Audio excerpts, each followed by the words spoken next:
Bonjour, bonjour, bienvenue à cette petite capsule financière, jeudi, jour de paie. Donc, on recommence à l'année 2019.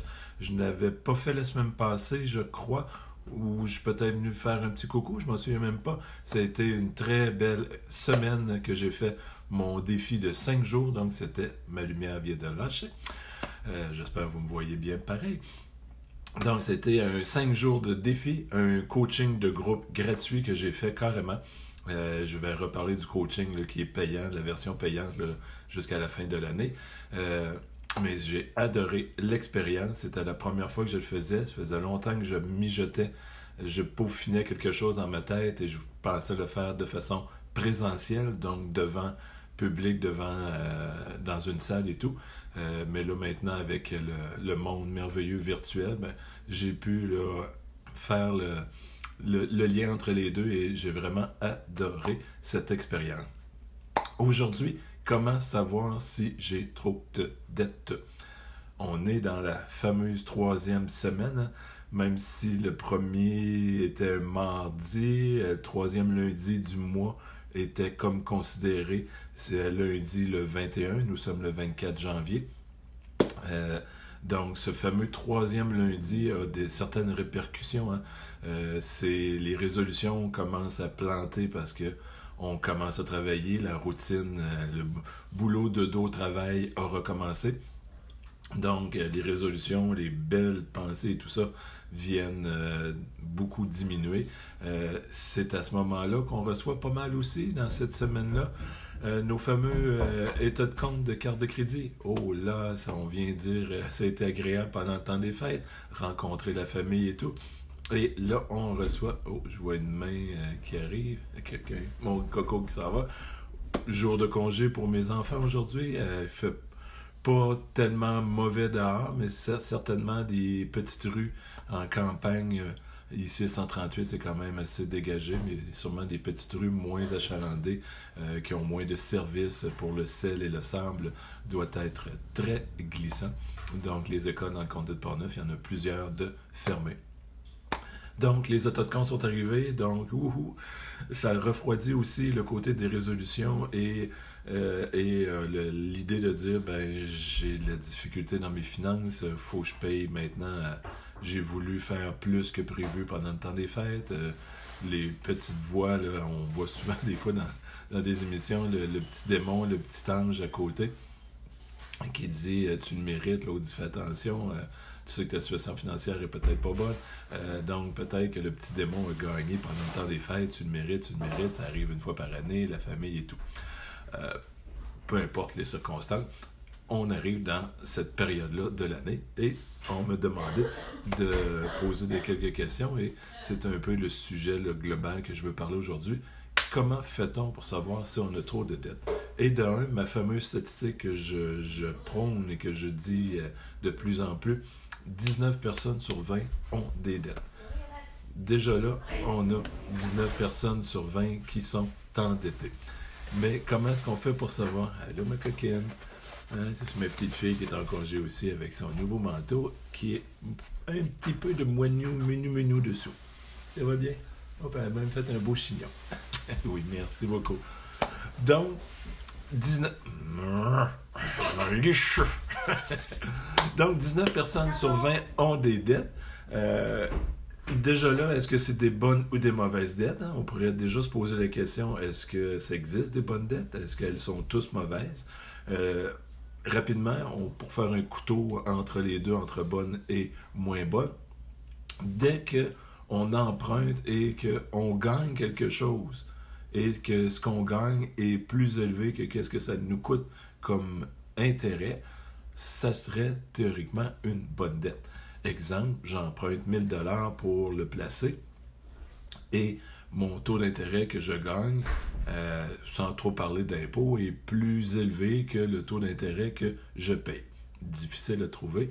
J'ai même fait l'exercice dans les 5 jours de défi de poser une question si on pouvait emprunter à 2% plus élevé que qu'est-ce qu'on place, si c'était rentable ou pas. Et je leur ai prouvé que ça l'était. J'irai pas plus loin là-dessus. Donc, il y a ce côté-là où on emprunte, exemple, l'immobilier est un bon exemple, où est-ce qu'on emprunte un gros montant d'argent et qu'on a des locataires qui payent les loyers. En principe, quand la dette n'est pas trop lourde, ça peut être un jeu intéressant. Donc, ça, on pourrait mettre ça du côté des bonnes dettes. Tout ce qui reste, vous me voyez venir un peu, ça s'appelle un peu, dans le domaine des finances, on appelle ça la dette, la consommation. Donc, si on s'endette pour de la consommation, si on a en plus, si on le paye à tous les mois, c'est encore pas trop pire, c'est quand même considéré une dette. Si on le paye à tous les mois, on a le flot d'argent, les revenus qui rentrent à tous les semaines, à tous les 2 semaines, peu importe la période que vous êtes payé, ça va encore bien. L'idée, quand est-ce qu'on a trop de dettes, c'est la journée où est-ce que il va arriver un premier compte de carte de crédit et que là, le compte de banque ne suffit pas pour payer la totalité du compte, donc le solde complet.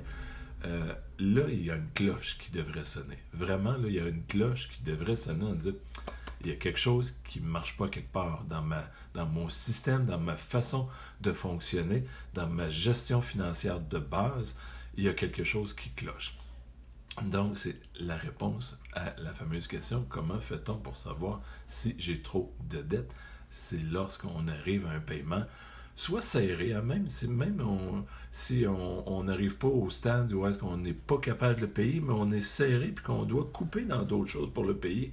Ça revient un peu à la même chose, quand on doit changer un peu notre style de vie pour réussir à payer ces emprunts-là, c'est les cartes de crédit qui rentrent à tous les mois.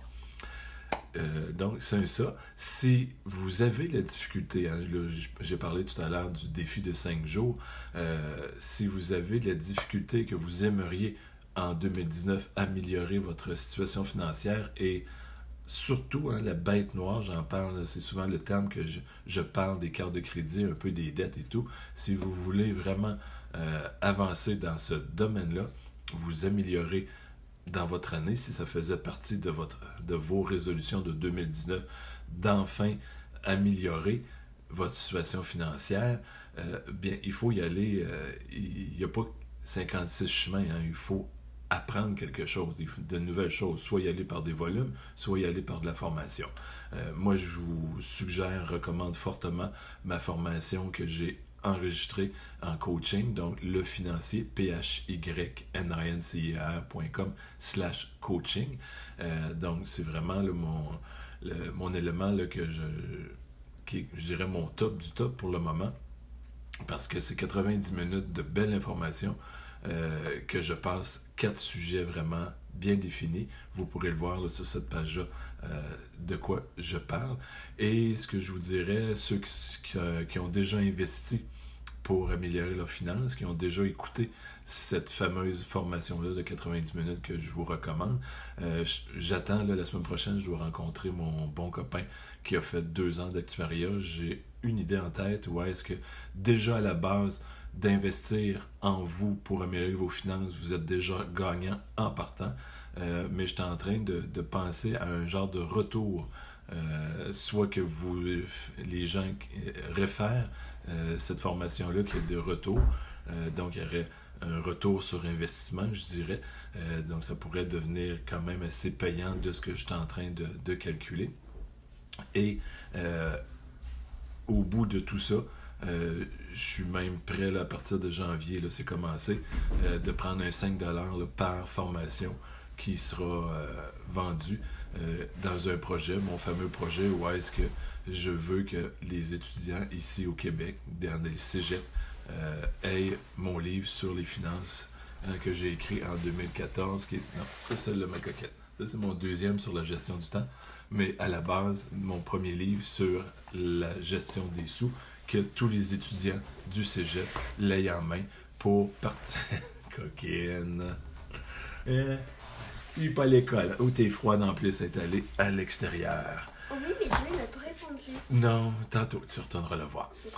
Donc, c'est ça. Je vous suggère fortement, je vais mettre le lien, d'investir en vous pour améliorer votre situation financière cette année.